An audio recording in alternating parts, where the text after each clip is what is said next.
నమస్కారం అండి అందరికీ. ఈరోజు నా స్టైల్లో గోబీ మంచూరియా రెస్టారెంట్ స్టైల్లో ఎలా చేయాలో చూపించమంటారా? సరే వచ్చేసేయండి. ఒక మంచి ఫ్లవర్ తీసుకోండి, ఫ్రెష్ ఫ్లవర్. ఆ ఫ్లవర్ని నీట్గా పీసెస్గా కట్ చేసుకొని వేడి నీళ్ళల్లో మంచిగా కొద్దిసేపు పెట్టేసి ఆ వేడి నీళ్ళ నుంచి తీసేసి అందులో ఇంగ్రీడియంట్స్ యాడ్ చేయాలండి. ఫస్ట్ వచ్చేసి కార్న్ఫ్లవర్, మైదా 2 స్పూన్స్ లేదా 3 టేబుల్ స్పూన్స్ యాడ్ చేసుకోవాలండి. అండ్ సాల్ట్ యాడ్ చేసుకోవాలి, కొన్ని వాటర్ యాడ్ చేసుకోవాలి. వాటర్ చూసుకొని వేసుకోవాలి, ఎందుకంటే ఎక్కువ వాటర్ అయితే మరి పిండి లూజ్ అయిపోతే ఆ ముక్కలకి పట్టదండి. అప్పుడు ఏమవుతుందంటే మిగిలిపోతుంది. సో మనం వాటర్ చూసుకుంటూ చూడండి ఇలా మిక్స్ చేసుకోవాలి. ఇప్పుడు మనం డీప్ ఫ్రైకి కడాయి పెట్టుకుని ఆయిల్ వేసుకుందాం.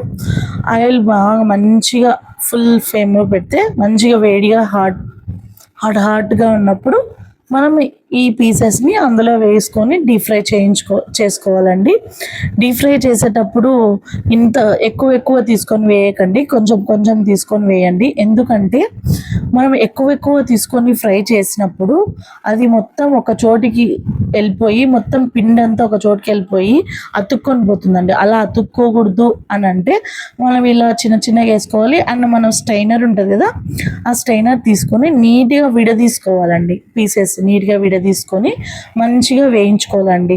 మంచిగా మనకు హై ఫ్లేమ్ మీడియం ఫ్లేమ్ పెట్టుకుంటూ తగ్గించుకుంటూ చూసుకుంటూ గోల్డెన్ కలర్ వచ్చేంత వరకు వేయించుకోవాలండి. చూడండి ఎంత బాగా వచ్చాయో, గోల్డెన్ కలర్ ఎంత బాగా వచ్చాయో కదా. తీసుకొని మంచిగా సైడ్కి ఒక బాణీలో వేసేసుకొని గిన్నెలో వేసేసుకొని మంచిగా రిమైనింగ్ ఉన్నదాన్ని కూడా వేయించేసుకుందామండి. వేయించుకున్న తర్వాత నెక్స్ట్ ప్రాసెస్ ఏంటో నేను మరీ చెప్తాను.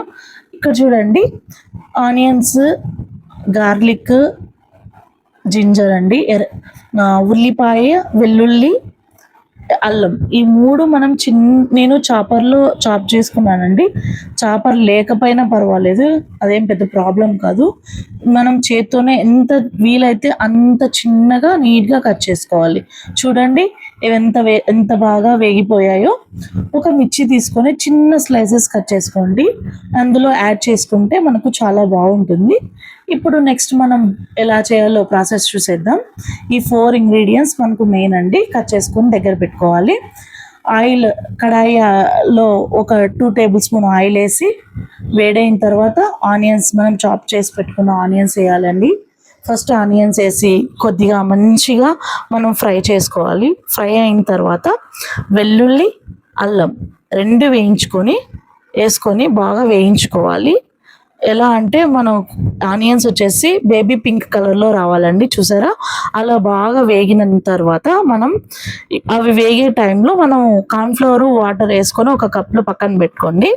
నెక్స్ట్ వచ్చేసి మనం చిల్లీస్ కట్ చేసుకున్నాం కదండి, ఆ చిల్లీ కూడా అందులో యాడ్ చేసేసి బాగా వేయించాలండి. వేయించిన తర్వాత నేను red chilli sauce, green chilli sauce add చేస్తున్నాను అండి. అదొక 1 టేబుల్ స్పూన్, ఇదొక 1 టేబుల్ స్పూన్ వేస్తున్నాను. ఫ్లేవర్ బాగుంటుంది యాడ్ చేస్తే. నేను ఎటువంటి చిల్లీ పౌడర్ యాడ్ చేయట్లేదు, ఓకేనా? అండ్ వెనిగర్ అండి, ఒక హాఫ్ టేబుల్ 2 టైమ్స్ వేసాను. అండ్ ఒక half table spoon soya sauces, vinegar ఇవన్నీ ఎక్కువ వేయనండి, లైట్గా వేస్తున్నాను. ఇవి బాగా మగ్గిన తర్వాత కొంచెం కరివేపాకు, ఒక 2 రెబ్బల కరివేపాకు వేసుకొని మంచిగా వేయించాలండి. వేయించిన తర్వాత నెక్స్ట్ టమోటా కెచప్ అండి. Tomato ketchup 2 to 3 table spoons వేసుకుంటే ఆ స్వీట్నెస్ యాడ్ అయ్యి రెస్టారెంట్ స్టైల్ టేస్ట్లో వస్తుంది. ఇవి బాగా వేయించుకోవాలి. మనం బాగా వేయించుకున్న తర్వాత సాల్ట్ యాడ్ చేయాలి. సాల్ట్ మనం చాలా తక్కువ చేయాలి, ఎందుకంటే ఆల్రెడీ మనము గోబీ ఫ్రై చేసేటప్పుడు అది అందులో వేసుకొని ఉంటాం కాబట్టి సాల్ట్ చూసుకొని యాడ్ చేసుకోండి. యాడ్ చేసుకున్న తర్వాత నెక్స్ట్ మనం ఇందాక కలిపి పెట్టుకున్న వాటర్ ఉన్నాయి కదా, కార్న్ఫ్లవర్ వాటర్, అవి వేసుకోవాలండి. అవి యాడ్ చేసుకొని బాగా మంచిగా మరిగించాలండి చిన్న ఫ్లేమ్ పెట్టి. ఎందుకంటే పిండి మొత్తం మంచిగా నీట్గా ఉడకాలి. కార్న్ఫ్లవర్ వేసాం కదా, అదంతా మంచిగా ఉడికింది అని ఎలా తెలుస్తుందంటే మనకు చూడండి ఎలా రెడ్ కలర్లో వచ్చిందో, ఆయిల్ అంతా పైకి వచ్చేసి అలా ఉంటే మంచిగా వేగిందని సైన్, వేగినట్టు. ఇప్పుడు మనం డీప్ ఫ్రై చేసి పెట్టుకున్న గోబీ ఫ్రై ఇందులో యాడ్ చేసుకోవాలి. యాడ్ చేసేసుకొని మంచిగా తిప్పేసుకోవాలండి. అటు ఇటు బాగా మంచిగా ఫ్రై చేసుకోవాలి. అందులో ఉన్న వాటర్ అన్నీ వెళ్ళిపోయేంత వరకు మంచిగా ఫ్రై చేసుకోవాలి. ఆ మసాలా మనం ఏవైతే మసాలా వేసామో అవంతా మంచిగా ముక్కకు పట్టేటట్టు, మనం గోబీ ముక్కకు పట్టేటట్టు బాగా మంచిగా వేయించుకోవాలండి. చూసారా ఎంత బాగుందో, ఆ టెక్స్చర్ కానీ ఎలా ఉందో. కలర్ ఉండదండి, ఎందుకంటే నేను ఆర్టిఫిషియల్గా చేయట్లేదు కదా, చెప్పాను కదా. పిల్లలు అయినా మన పెద్దలైనా ఎవరైనా మంచిగా తినొచ్చండి. ఎలాంటి ఆర్టిఫిషియల్ కలర్స్, అజినోమోటో అంటే టేస్టింగ్ సాల్ట్, ఇవన్నీ ఎలాంటివి యాడ్ చేయలేదండి. చూడండి మా ఆయన హ్యాపీగా ఫీల్ అవుతున్నాడు, థ్యాంక్స్ అంటున్నాడు. ఐపీఎల్ చూస్తూ మంచిగా హ్యాపీగా ఎంజాయ్ చేస్తున్నాడండి.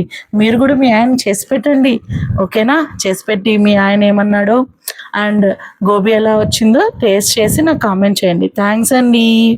Thanks for watching. సబ్స్క్రైబ్.